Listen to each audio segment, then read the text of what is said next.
백성들이 요단을 건너 가나안으로 들어간 기적이 우리의 삶이 되게 하시고, 이스라엘 백성들이 바라보았던 하나님의 놀라운 기적을 우리의 삶에서도 확인할 수 있는 매일이 되게 하여 주십시오. 예수 그리스도의 이름으로 기도합니다. 네. 같이 본문 읽었던 것처럼 이스라엘 백성들이 요단을 건넙니다. 이 이스라엘 백성들이 요단을 건넌 이 사건을 가지고 단 한 명도 빠짐없이 굉장히 놀라운 기적이라고 이야기할 겁니다. 아마 부인하는 사람은 없을 겁니다. 그 자리에서 요단을 건넜던 사람들, 혹 이후에 그 역사적인 사실을 말씀으로 확인한 우리도 이 자리에서 그 사실을 기적 혹은 은혜, 하나님의 놀라운 영광으로 고백하지 않는 사람은 단 한 명도 없을 것입니다. 왜 그런가 하면 이 요단을 건너갔다는 것은 사실 우리의 상식으로는 이해하기 어려운 일입니다. 혹 어떤 연구하는 역사학자들이 그렇게 이야기를 합니다. 이 요단이라고 하는 강이 저 위에 있는 갈릴리로부터 사해까지 이어지는 물줄기에 따라 쭉 오는 강인데, 거기가 마를 때가 가끔 있습니다. 마른다는 것이 완전히 물이 사라지는 것이 아니라 이 물에 굉장히 이 양이 줄어들어서 조금 높이가 낮아지는 것을 이야기하는데, 그때가 언제인가 하면 이 곡식을 거두는 시기가 한참 지났을 때 비가 내리지 않는 시즌입니다. 그런데 우리가 같이 읽었었던 이 본문 안에 분명히 명확하게 나오는 본문은 곡식 거두는 시기에라고 언급하고 있습니다. 그게 우리나라 달력으로 따지면 3월, 4월경이 되는데, 그때는 이 굉장히 강의 높이가 높습니다. 약 3m에서 3.5m, 6m 정도 되는 높이이기 때문에 굉장히 물이 많은 시즌에 건넜다는 것은 정말로 말할 수 없는 하나님의 기적이고 은혜인 거죠.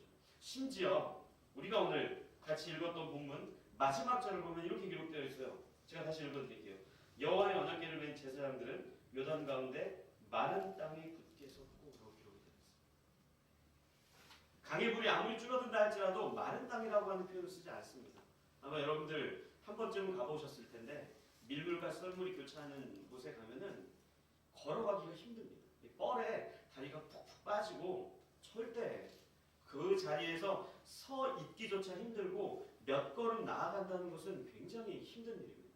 저도 아이들 데리고 몇 번 그런 곳에 간 적이 있는데, 다리가 푹 빠지고 온 몸에 진흙으로 아이들은 누워서 좋다고 그러는데 저희들은 걱정이 되는 거죠. 어떻게 씻기고 어떻게 차에 태우나. 그럴 정도로 어려운 그 요단강을 마른 땅으로 건너갔다는 것은 굉장한 기적입니다. 저는 제가 기도할 때도 여러분들과 함께 나누었지만, 우리 라이프게이 가족들이 2022년 새로 시작한 한 해 동안 이 굉장히 놀라운 기적을 좀 맛보았으면 좋겠습니다.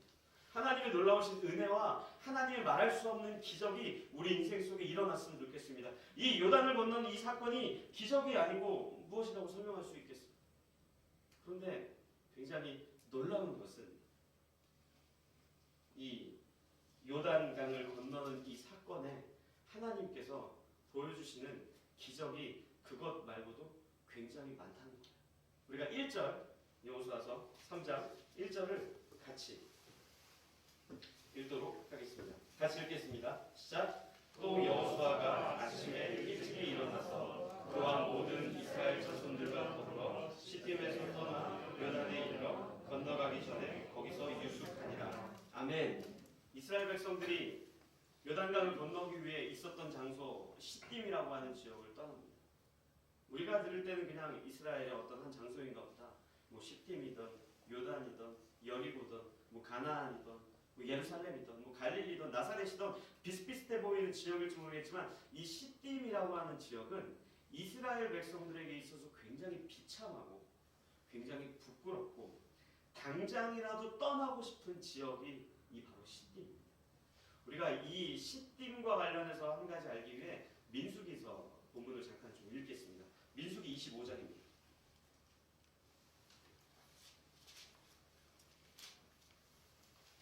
민수기 25장 1절부터 9절까지입니다. 민수기 25장 1절부터 9절까지의 본문을 제가 여러분들에게 읽어드리겠습니다. 한번 잘 들어보십시오. 이스라엘이 시딤에 머물러 있더니 그 백성이 모압 여자들과 음행하기를 시작합니다. 그 여자들이 자기 신들에게 제사할 때 이스라엘 백성을 청함해 백성이 먹고 그들의 신들에게 절함으로 이스라엘이 바알보올에 가담한지라. 여호와께서 이스라엘에게 진노하시니라. 여호와께서 모세에게 이르시되 백성의 수령들을 잡아 태양을 향하여 여호와 앞에 목매어 달라. 그리하면 여호와의 진노가 이스라엘에게서 떠나니라. 모세가 이스라엘 재판관들에게 이르되 너희는 각각 바알보올에게 가담한 사람들을 죽이라 하니라. 이스라엘 자손의 온 회중이 회막문에서 올 때에 이스라엘 자손 한 사람이 모세와 온 회중의 눈앞에 미디안의 한 여인을 데리고 그의 형제에게로 온지라. 제사장 아론의 손자 엘르아살의 아들 비느하스가 보고 회중 가운데에서 일어나 손에 창을 들고 그 이스라엘 남자를 따라 그의 막사에 들어가 이스라엘 남자와 그 여인의 배를 꿰뚫어서 두 사람을 죽이니 연병이 이스라엘 자손에게서 그쳤더라. 그 연병으로 죽은 자가 24,000명이었더라. 아멘. 시팀이 어떤 곳입니까? 마지막 절에 24,000명이 죽었다고 기록되어 있어요. 왜 그렇습니까? 본문에 기록되어 있는 것처럼 당시의 모압 여인들, 미디안 여인들과 이스라엘 백성들이 굉장히 음란한 성생활을 즐기며 살았던 곳이 이 시팀입니다. 음란이라고 하는 것, 음행이라고 하는 것 굉장히 악한 것인데 거기서 그치는 것이 아니라 민수기 25장에 무엇이 기록되어 있는가 하면 그 원인이, 그 음란하게 살았던 원인이 모압 백성들이 섬겼던 바알부올이라고 하는 우상을 섬겼던 그것을 그대로 따르고 그 시딤에서 하나님의 백성인 그들이 바알부올을 섬기는 우상 숭배하는 자들이 되었다라고 설명하고 있는 거예요. 그래서 시딤이라는 지역은 이스라엘 백성들에게 굉장히 수치스러운 장소예요. 떠나고 싶은 장소입니다. 고통의 장소이고 부끄러움의 장소이고 감추고 싶고 지우고 싶었던 과거의 역사적인 그 장소에서 하나님께서 요단으로 이동시키고 있는 거예요. 여러분들 이 바알부올, 모압이 섬기는 우상들을 섬겼던 이 이스라엘 백성들을 보면은 여러분 좀 이상하지 않습니까? 광야 시절 내내 하나님의 보호하심을 경험했거든요. 구름기둥과 불기둥으로 지켜주시고 만나 메추라기를 먹이시고 반석에서 생수가 나게 하셔서 그들의 배를 불리게 할 뿐만 아니라 살아가게 하셨던 은혜를 늘 기억했던 이스라엘 백성들이었습니다. 어려움이 있을 때마다 승리케 하시고 어려움이 있을 때마다 도움을 주시고 성경에도 그렇게 표현되어 있어요. 마치 어미 독수리가 그 날개 아래 새끼를 품듯 하나님께서 이스라엘 백성들을 보호하셨는데 이스라엘 백성들이 왜 자꾸 한눈을 파는 겁니까? 왜 모압 백성들이 섬겼던 바알부올을 섬깁니까? 그리고 우리가 잘 알고 있는 것처럼 출애굽기 32장에 나와 있는 것처럼 이스라엘 백성들이 왜 하나님을 금송아지로 만들어서 마치 우상을 숭배하듯 하나님을 섬깁니까? 이스라엘 백성들도 하나님 한번 섬기고 싶었거든요. 우상 섬기고 싶은 마음 없었거든요. 바알부올을 섬기며 음행하는 것 안 하고 싶었거든요. 그런데 왜 그들 가운데 그런 일이 일어납니까? 여러분들 이 이방인들이 섬기는 우상을 섬기는 방법들을 가만히 살펴보면 한 가지 공통적인 것이 있어요. 뭐냐면 사실은 이방인들이 우상을 섬긴다고 이야기하지만 이방인들의 자리가 어떤 자리인가 하면 우상의 자리에 앉아 있는 겁니다. 더 쉽게 설명드릴게요. 종교는 이 우상을 섬기는 일은 우상을 섬기는 사람들이 거의 주인의 자리에 있어. 이렇게 생각하는 거예요. 내가 당신에게 이만큼의 열심을 드렸으니 당신은 나에게 이만큼의 복을 주십시오. 내가 당신에게 저만큼의 열심과 헌신을 내어드렸으니 당신도 나에게 저만큼의 헌신을 내어주십시오. 그렇다면 여러분들에게 질문해 볼게요. 운전대는 누구에게 있는 겁니까? 조이스틱은 누구에게 있는 겁니까?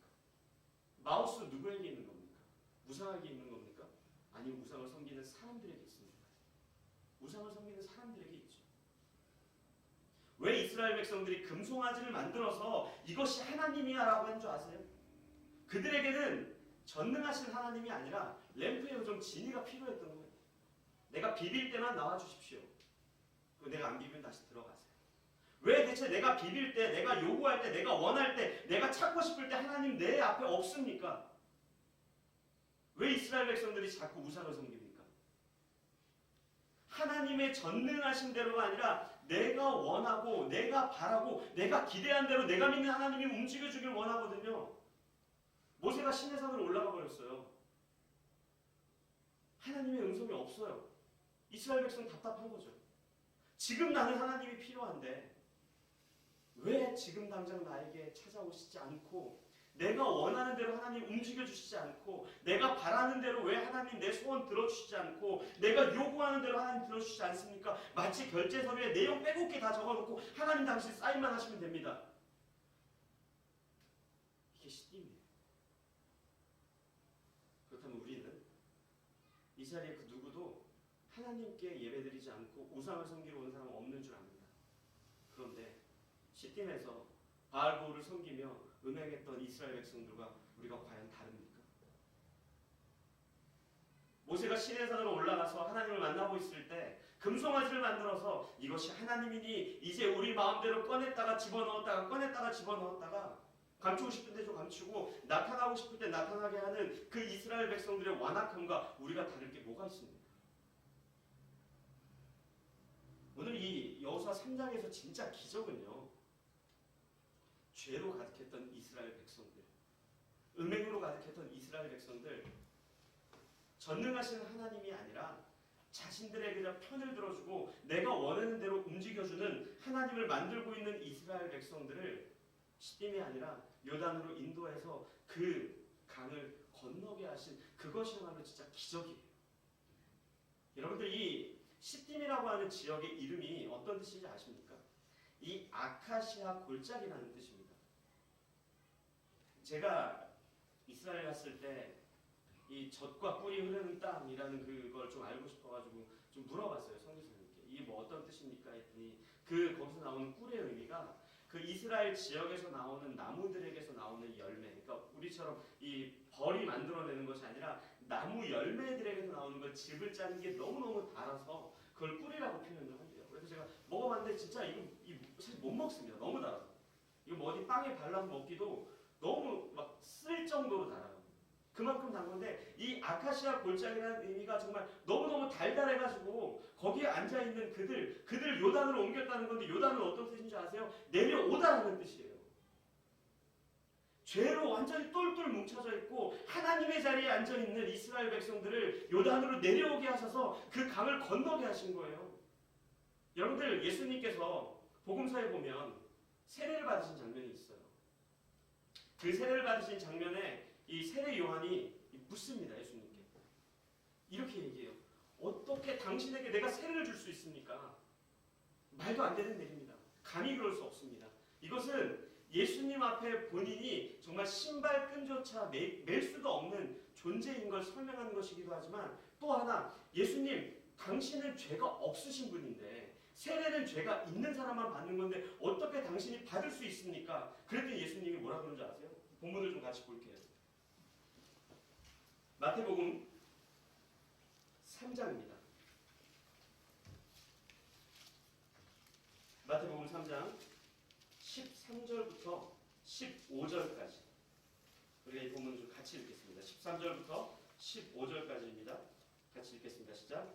이때 예수께서 갈릴리로부터 요단강에 이르러 요한에게 세례를 받으려 하시니 요한이 말려 이르되 내가 당신에게서 세례를 받아야 할 터인데 당신이 내게로 오시나이까. 예수께서 대답하여 이르시되 이제 허락하라. 우리가 이와 같이 하여 모든 의를 이루는 것이 합당하니라 하시니 이에 요한이 허락하는지라. 아멘.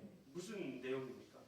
예수님 당신은 죄가 없으시지만 의를 이루기 위한 그것이 무엇인가 하면, 이 땅에 예수님 당신께서 오신 이유가 이 땅에 있는 모든 백성들의 죄를 본인이 감당해 내시기 위해 그 요단에서 세례를 받으신 사건을 이렇게 이야기합니다. 우리 인생의 가장 큰 기적은요, 우리 눈앞에서 요단이 갈라지는 건 아닙니다. 제가 여러분들에게 우스갯소리로 많이 이야기하죠. 한강이요, 안 갈라져도 되잖아요. 여러분들 자차로 건너면 되고 1호선 지하철 타면 용산까지 금방 갑니다. 저는 동네에 사시는 목사님과, 여러분 다 아시는 이찬호 목사님과 함께 운동으로 거기 많이 걸어 다녔어요. 그럼 굳이 갈라져야 됩니까? 마른 땅을 건너야 됩니까? 대교가 있는데. 진짜 우리 인생에 찾아온 기적은, 그 무엇과도 바꿀 수 없는 기적은, 우리가 가장 중요하게 생각해야 되는 기적은요, 하나님의 자리에 올라 있음에도 불구하고 그럼에도 불구하고 하나님을 믿는다고 착각하고 있는 우리들을 용서하시고 사랑하시고 영원까지 우리를 인도하시는 그 하나님의 은혜이지 다른 것이 기적이 아니에요. 저는 지금도 여전히 이 땅에서 우리가 누리고 있는 모든 삶의 가장 중요한 기준이 저는 천국이라고 생각하거든요. 성경에 천국에 대한 묘소가 많지는 않습니다. 설명은 별로 없어요. 그런데 그럼에도 불구하고 천국에 대한 설명이 기록되어 있는 내용이 이 계시록에 기록되어 있는데 계시록 4장과 5장에 기록되어 있어요. 그 본문에 여러분들이 한번 보십시오. 어떤 내용이 있는지 아십니까? 뭐 어떤 아름다운 것들, 하나님이 우리에게 많은 것들을 주시는 것들, 이런 것들 별로 기록되어 있지 않아요. 하나님이 얼마나 영광스러운 분인 줄 아느냐? 그리고 또 하나가 뭔지 아세요? 그 가운데 우리가 함께 있다. 이것 말고는 없습니다. 한 개 더 있네요. 이들이 24시간 내내 하나님 앞에 그것이 너무 감사하고 기뻐서 영광을 올려드리더라. 이것 말고는 천국에 대한 묘사가 없어요. 그리고 5장으로 계시록 5장으로 이어지면 그것에 대해서 맞다. 하나님은 참으로 그런 분이다. 그런데 예수도 하나님과 동일한 분이니까 예수님께도 그렇게 우리가 찬양을 하자. 이 내용이 4장 5장이에요. 나머지 내용들은 이 땅에서 우리가 겪고 있는 현실에 대한 비참함, 적그리스도가 마지막 때가 점점 다가오면 다가올수록 이 땅에 일어날 실상들, 그런 내용들이지 천국에 대한 묘사가 없어요. 그렇다면 우리가 진짜 기적으로 여기고 감사하며 살고 기뻐해야 되는 것은요, 우리의 죄를 용서하신 하나님의 은혜,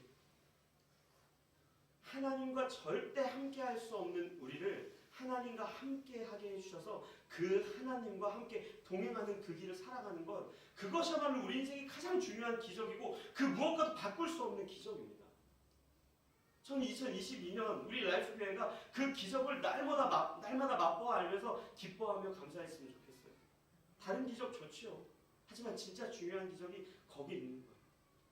시딤에 있던 우리를 요단으로 내려오게 하시고, 요단에 있던 우리를 그 강을 건너게 하셔서 하나님이 약속의 땅인 가나안으로 넣으시는 것, 그것이야말로 진짜 가장 가치 있는 하나님의 기적입니다. 그런데 그 기적을 설명할 때 하나님께서 한 가지 더 설명한 내용이 있습니다.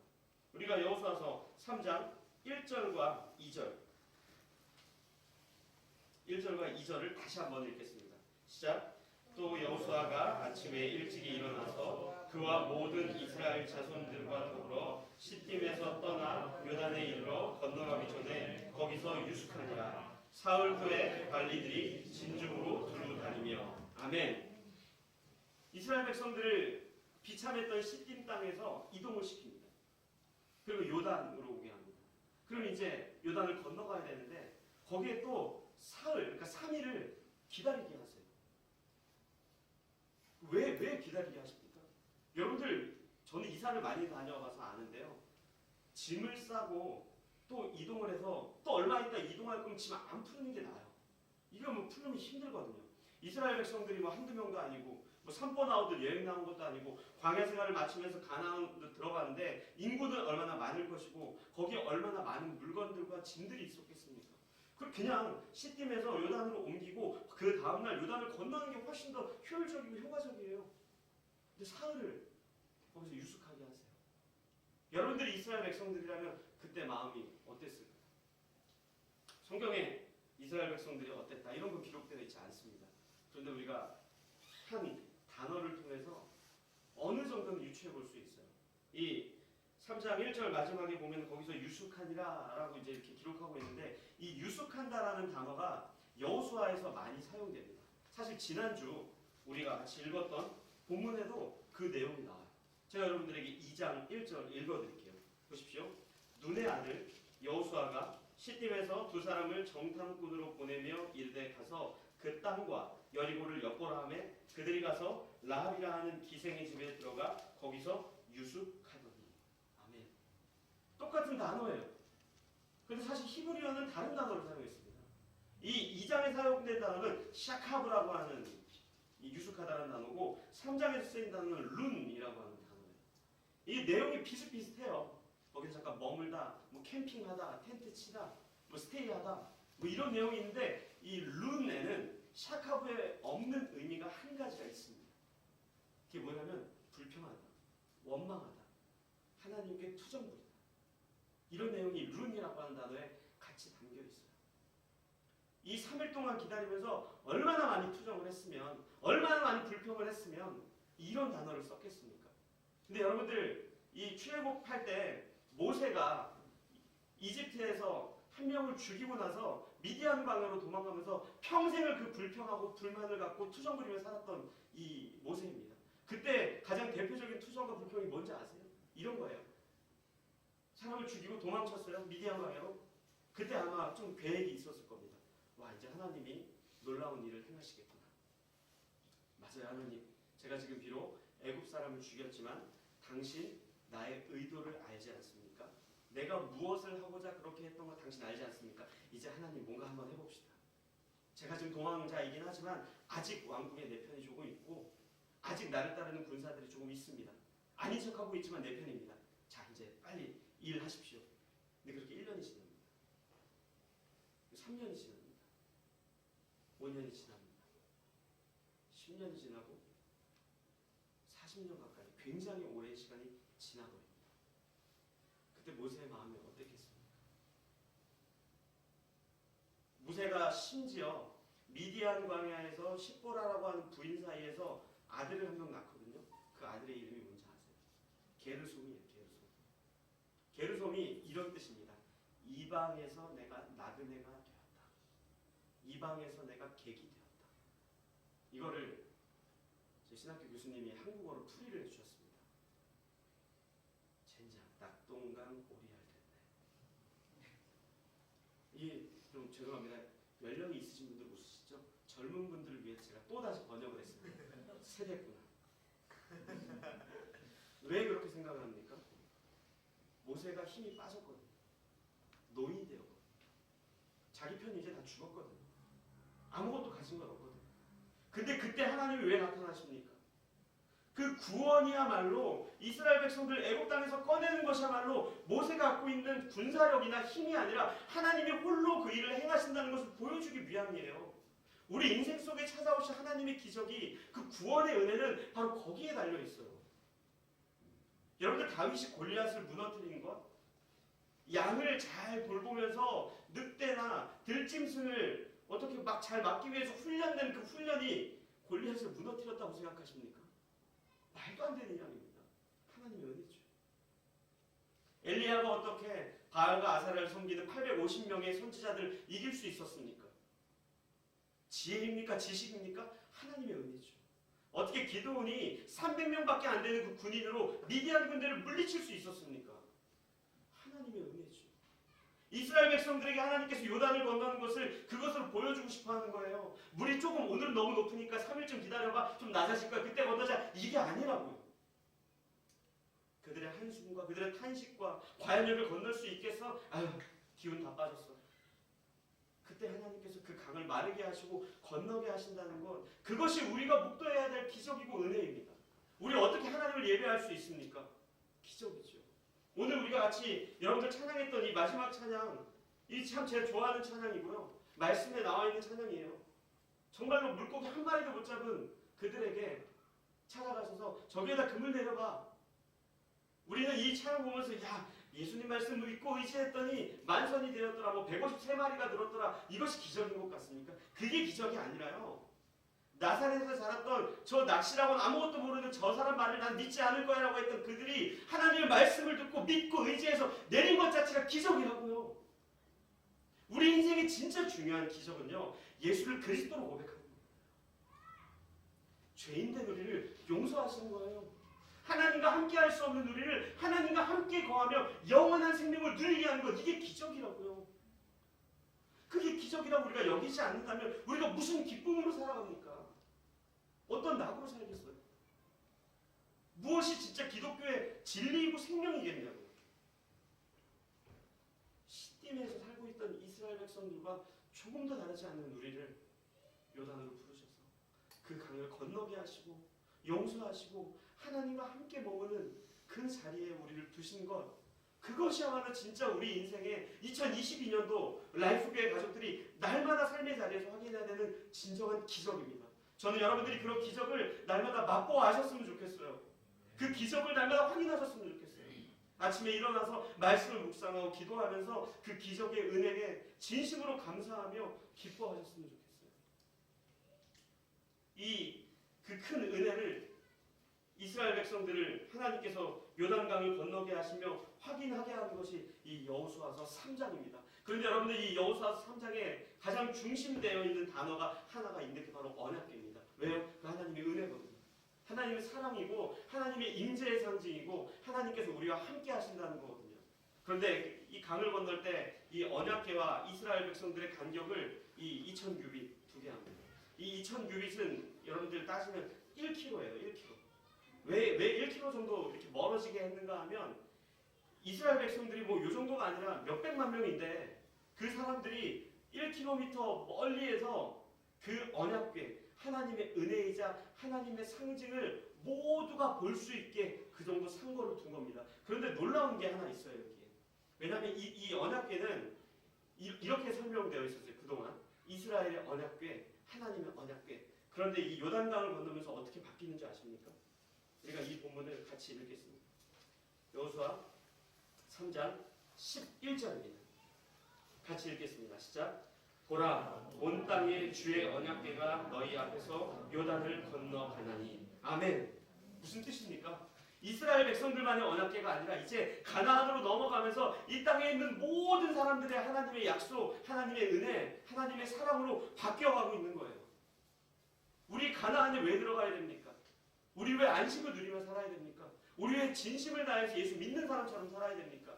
우리에게 주어진 그 놀라운 기적이 우리의 것으로 그치는 것이 아니라 하나님을 알지 못하는, 죄가 무엇인지도 모르는, 진짜 은혜가 무엇인지 모르는 수많은 사람들에게 전달되는 그 역할을 우리가 감당하고 있는 거예요. 라이프교회가, 우리 교회 가족들이 매주 마주하는 그 기적이 우리 안에서 일어나는 기적으로 그치는 것이 아니라 정말 생명이 필요한 사람들, 정말 은혜가 필요한 사람들에게 전달되었으면 좋겠어요. 저는 이 여호수아 3장 요단강을 건너는 이 일이 우리 라이프의 가족들의 삶의 매일의 현장 속에서, 현실 속에서 날마다 이루어졌으면 좋겠습니다. 이 사건에 대해서 이사야가 바벨론의 포로로 잡혀 있을 때 이스라엘 백성들에게 위로하며 고면했던 메시지가 하나 있어요. 여러분들에게 힘든 시즌을 살아가고 있을 텐데 좀 위로가 되면 좋겠다라는 마음으로 좀 읽어드리고 싶습니다. 한번 잘 들어보십시오. 하나님께서 바벨론의 포로로 잡혀 있어서 앞길을 아무리 둘러봐도 강한 바벨론 군대만 보이고 노연 잡혀 있는 이스라엘 백성들의 본인의 정말 처절한, 비참한, 고통스러운 이 노예된 그 인생에서 벗어날 길이 없는 그들에게 권면하는 메시지 들어보십시오. 여러분들에게, 그리고 저에게 한 메시지입니다. 너희의 구속자여 이스라엘의 거룩하니 여호와가 말하노라. 너희를 위하여 내가 바벨론에 사람을 보내어 모든 갈대아 사람에게 자기들이 연락하던 배를 타고 도망하여 내려가게 하리라. 나는 여호와 너희의 거룩하니요 이스라엘의 창조자여 너희의 왕이니라.